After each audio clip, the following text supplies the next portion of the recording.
రసనగొడి. Hi friends, నేను Ganesh. This is my first vlog and ఇది నా మొదటి బండి. Bullet 350 battalion black. నిన్ననే షోరూంలో నుంచి తీసుకొచ్చినాం, ఎర్రగడ్డ షోరూంలో నుండి. ఈరోజు పూజ అయింది కాళీ మందిర్లో. అట్లా ఒక వీడియో తీద్దామని పైకి తీసుకొచ్చిన గుట్ట మీదకి. ఎండకి దగ్గర మెరిసిపోతుంది. చూడండి ఆ గోల్డెన్ స్టార్స్. ఎండల వీడియో తీద్దాం అనుకున్నా కానీ ఎండల బండి మెరుస్తుంది, కానీ ఎండ సాధింగుతుంది బ్రో. అట్లా వెళ్ళిపోదు ముందరికి. నంది ఇది హైదరాబాద్ నార్సింగి పక్కన గుట్టలు. ఇంతకుముందు ఈ చెట్టు కిందనే పాము పోయింది పెద్దది. ఈ చెట్టు బాగుంది కదా ఇక్కడ. ఇది పర్ఫెక్ట్ ప్లేస్ ఉంది చల్లగా వీడియో తీయడానికి. ఆహా, నల్ల బంగారం. ఇంతకుముందు గీడని పోయింది పాము. ఇట్లే బండి సౌండ్ రైన్ వెళ్ళిపోయింది. రిటర్న్ వస్తే వేసి పడేస్తుందండి. ఈ ఆటకు వస్తా.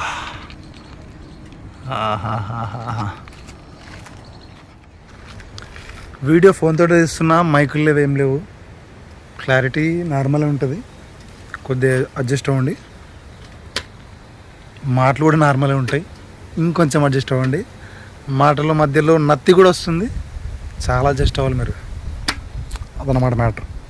ఫస్ట్ వీడియో కదా, మాటలు లేవు, మాట్లాడుకోవడం లేవు. మెల్లమెల్లగా నేర్చుకుందాం మాటలు.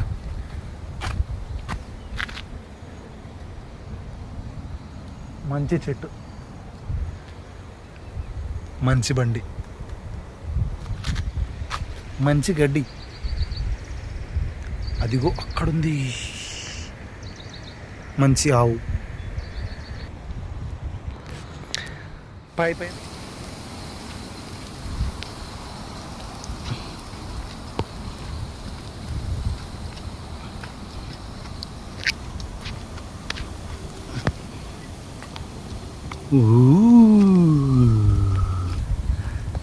వింటేజ్ లైటింగ్, దొడ్డు టైరే.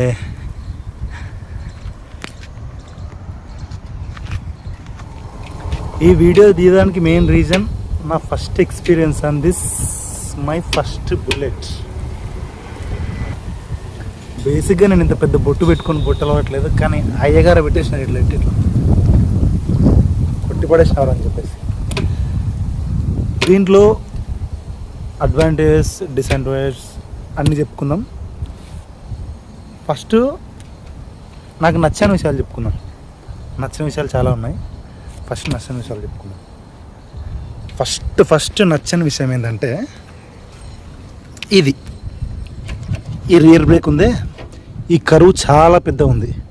నిన్ననే గీత పడ్డది అనుకుంటా, కింద పడ్డది గీత. మనం రైట్ సైడ్ టర్న్ అయ్యేటప్పుడు కొద్దిగా కరువు తీసుకొని బ్రేక్ కొట్టినాం అనుకో రాసుకపోతుంది. రాత్రి అయితే నిప్పులు వచ్చేస్తాయి అన్నమాట. ఇది నాకు అనిపించిన అన్నిటికన్నా పెద్ద మైనస్. ఇంకా దీంట్లో సెకండ్ మైనస్ వచ్చేసరికి డ్రమ్ బ్రేక్ ఉంటుంది రియర్ వెనకాల. మన డిస్క్ బ్రేక్ ఉండదు. నార్మల్గా క్లాసిక్ అయితే మోడిఫై చేసుకోవచ్చు, మనకు రెండు సైడ్లో డిస్క్ కావాలంటే డిస్క్ పెట్టుకోవచ్చు, కానీ ఇక్కడ మోడిఫై చేసుకోవడం ఉండదు. ఇది కావాలంటే బయట నుంచి చేయించుకోవచ్చు. షోరూమ్ నుంచి అయితే డ్రమ్ బ్రేకే వస్తుంది. డ్రమ్ బ్రేక్తో ఏం ప్రాబ్లం ఉంది బ్రో అనుకుంటాం, కానీ మనం కొద్దిగా 60 దాటి స్పీడ్ పోయేటప్పుడు చాలా ఇంపార్టెంట్ డిస్క్ బ్రేక్. ఈ డ్రమ్ బ్రేక్ ఉండడం వల్ల సౌండ్ కూడా వస్తుంది, కీస్ కీస్ కీస్ అని చెప్పేసి కొన్ని రోజుల తర్వాత. అది ఇంకా థర్డ్ మైనస్ ఏమొచ్చిందంటే ఈ స్పోక్లు, కడ్డీలు అనమాట. ఈ కడ్డీలతోటి మస్తు గుద్దలం ఉంటుంది.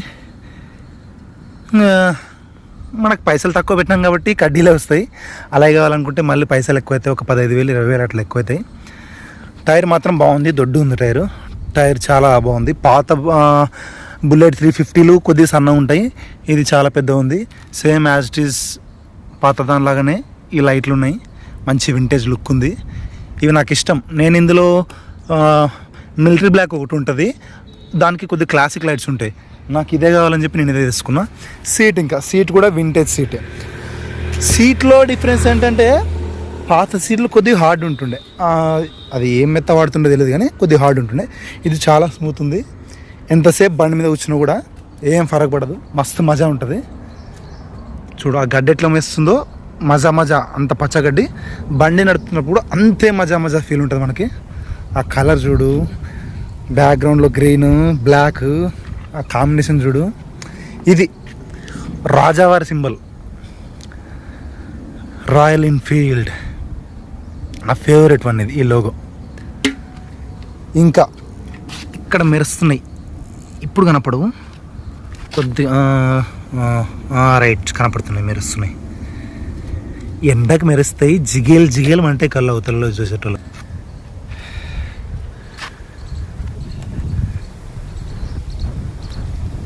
ఫస్ట్ టచ్ ఫీల్ వేరే ఉంటుంది.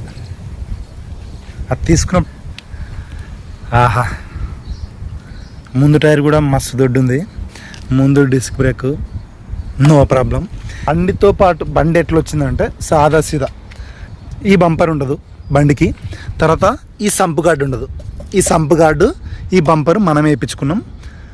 బంపర్కి ఇవేవి యాక్సెసరీస్, ఎక్స్ట్రా యాక్సెసరీస్ లేకుండా 1,92,000 పడ్డది, 1,92,000. ఈ యాక్సెసరీ వేయడానికి ఈ బంపర్ వేసుకోవడానికి ఇది 4,100 పడ్డది, 4,100. ఈ కింద సంపు గార్డు 3,000 పడ్డది. తర్వాత బైక్ కవరు అదొక 1,000 రూపాయలు. ఇంకా ఈ హెల్మెట్, బైక్తో పాటు వచ్చే యాక్సెసరీస్లో ఈ హెల్మెట్ ఒకటి. ఇది బేసిక్ హెల్మెట్. నా దృష్టిలో చెప్పాలంటే డమ్మీ హెల్మెట్ ఇది. ఇది పెట్టుకొని ఈ బండి నడిపినాం అనుకో, పుసుక్కున కింద పడితే ఫస్ట్ పగిలి నెత్తే, ఏముండదు దీంట్లో థర్మకోల్ ఉండదు, ఫోమ్ ఉండదు, బేసిక్. ఇప్పుడు పైనుంచి కింద పడేసి కూడా వలిపోతాయి. ఇది ఏదో ఇవ్వాలి వాళ్ళు, ఇంకా బండితో పాటు ఇవ్వాలని చెప్పేసి ఇది ఇచ్చినారు. ఎవడు దీన్ని పెట్టుకొని ఎక్కువ రోజులు వాడపడు, ఖచ్చితంగా కొత్త హెల్మెట్ తీసుకుంటారు. అదేదో మేము అడిగినాం, బ్రో ఇది హెల్మెట్ మీ దగ్గరనే పెట్టుకొని మేము ఒక 1,500 ఎక్స్ట్రా ఇస్తాం, ఒక మంచి హెల్మెట్ ఏంటంటే, అట్లా కాదు మీరు అది కావాలంటే ఎక్స్ట్రా తీసుకోండి, అది ఒక 2,500 పడతా అన్నారు. మరి దీన్ని ఏం చేసుకోవాలని చెప్పి ప్రస్తుతానికైతే నేను ఇదే తెచ్చుకున్నా. అది మ్యాటర్. బండికి డిజిటల్ మీటర్ ఏం లేదు, అన్లాగ్ ఉంటుంది. ఇక్కడ కింద ఒకటి మన పెట్రోల్ చూపించేది ఒకటి డిజిటల్ ఉంటుంది. అయ్యగారు మొత్తం బొట్లు పెట్టేసినారు అనమాట. ఇక్కడ ఇంకా పెద్ద మైనస్ ఏమంటే, బండి తీసుకొని పూజ చేయకపోతే కార్ వచ్చింది, హ్యారియర్ ఈవీ వచ్చింది. హ్యారియర్ ఈవీకి ఎంత తీసుకున్నాడు? 500 తీసుకున్నాడు. అది ఎంత? 20 లక్షల బండికి 500 తీసుకున్నాడు. నాది 2 లక్షల బండి అయ్యగారా అంటే కూడా 500 అడిగిండు. మన దగ్గర అంత బడ్జెట్లు ఉన్నా మన ఏమేమో 200 చేతిలో పెట్టి అయ్యగారే నెంబర్ 1 అని చెప్పేసి వచ్చేసినాం అనమాట. నేను మర్చిపోయినా మెయిన్ ఒకటి, ఇక్కడ ఈ గీట్ ఉందే, ఈ గీట్ వల్ల ప్లస్ ఉంది మైనస్ ఉంది. ప్లస్ ఏందో చెప్తా, తర్వాత మైనస్ చెప్తా. ప్లస్ ఏంటంటే, నువ్వు బండి మీద పోతున్నావు, ఏదైనా చిన్న కింద పడంగానే ఈ గీట్ ఉన్నందువల్ల పడినమ్మని ఇక్కడ నుంచి ఇక్కడ వరకు ఇరిగిపోతుంది, మొత్తం ఊడి పక్కకు పోతుంది. ఆ టైప్లో ఈ గీత ఉన్నందుకు. దీనివల్ల ప్లస్ పాయింట్ ఏమంటే, ఇక్కడ నుంచి ఇక్కడ వరకు పోయినా మనం ఎమర్జెన్సీ కేసెస్లో ముందర గ్యారేజ్ రావడానికి ఇక్కడ నుంచి ఇక్కడ వరకు పని చేస్తుంది అనమాట. ఇది ప్లస్.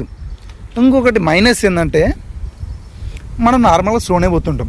ఇప్పుడు ఈ గీట్ లేకపోతే కింద పడినప్పుడు జస్ట్ కర్వ్ వస్తుందేమో, కొద్ది కర్వ్ వస్తుంది. ఈ గీట్ ఉండడం వల్ల మ్యాక్సిమం ఇరిగిపోతుంది. అది ప్లస్, అదే మైనస్, అదే మ్యాజిక్. ఈ బుల్లెట్ 350లో చాలా వేరియంట్స్ ఉన్నాయి, ఒక 4 వేరియంట్స్ ఉన్నాయి. ఇది బేసిక్ బుల్లెట్ 350 బెటాలియన్ బ్లాక్. ఇందులో బ్లాక్ గోల్డ్ ఉంది, మిలిటరీ బ్లాక్ ఉంది, ఇంకేదో 2-3 రంగులు ఉన్నాయి. వాటితో కంపేర్ చేస్తే ఇది తక్కువ ప్రైస్. ఎందుకంటే కంపేర్ టు క్లాసిక్కి దీనికి సేమ్ ఇంజన్, ఏం తేడా ఉండదు. 349cc అంటే 350cc మొత్తానికి ఇంజన్ సేమ్. ఇప్పుడు బుల్లెట్ 350కి క్లాసిక్ 350కి బేసిక్ డిఫరెన్సెస్ చూసుకుందాం. బేసిక్ డిఫరెన్స్ ఏముంటుందంటే, ఓవరాల్ లుక్ చేంజ్ ఉంటుంది. క్లాసిక్ 350కి బుల్లెట్ 350 ఎట్లుందంటే, వింటేజ్ పాతకాలం రాజా మోడల్ ఉంటుంది, కొద్దిగా గంభీరంగా ఉంటుంది. క్లాసిక్ ఉంటుంది. సౌండ్లో కూడా కొద్దిగా డిఫరెన్స్ ఉంటుంది. అప్పట్లో చాలా డిఫరెన్స్ ఉంటుంది, ఇప్పట్లో కొద్దిగా డిఫరెన్స్ ఉంటుంది. ఇది ఎక్కువ వస్తుంది సౌండ్, దాంతో కంపేర్ చేస్తే మజా ఉంటుంది ఈ సౌండ్లో. క్లాసిక్లో సౌండ్ ఏముండదు, డొల్లా. ఫ్యూయల్ ట్యాంక్ మీద క్లాసిక్ 350 ఫ్యూయల్ ట్యాంక్ మీద కొన్ని ట్యాంకుల మీద కొన్ని వేరియంట్స్ మీద ఈ గోల్డెన్ స్ట్రిప్స్ ఉంటుంది. ఈ బుల్లెట్ 350కి మేజర్ లుక్ ఏంటంటే ఈ గోల్డెన్ స్ట్రిప్సే. ఇందులో మ్యాజిక్ ఏంటంటే ఇది హ్యాండ్మేడ్. ఈ బండ్లు తమిళనాడులో తయారవుతాయి. ఇదంతా రోబోట్స్ వేస్తాయి, ఈ బ్లాక్ కలర్ మొత్తం రోబోట్స్ వేస్తాయి. ఈ గోల్డెన్ స్ట్రిప్స్ మాత్రం ఒకటే ఫ్యామిలీ. బుల్లెట్ కంపెనీ ఎప్పుడైతే తమిళనాడులో పెట్టినారో అప్పటి నుంచి ఒకటే ఫ్యామిలీ వంశపారంపరంగా ఈ లైనింగ్స్ వేస్తూ ఉంటారు. ఇదే దానికి హ్యాండ్మేడ్ క్రాఫ్ట్, ఇదే దానికి లుక్ ఇస్తుంది. తర్వాత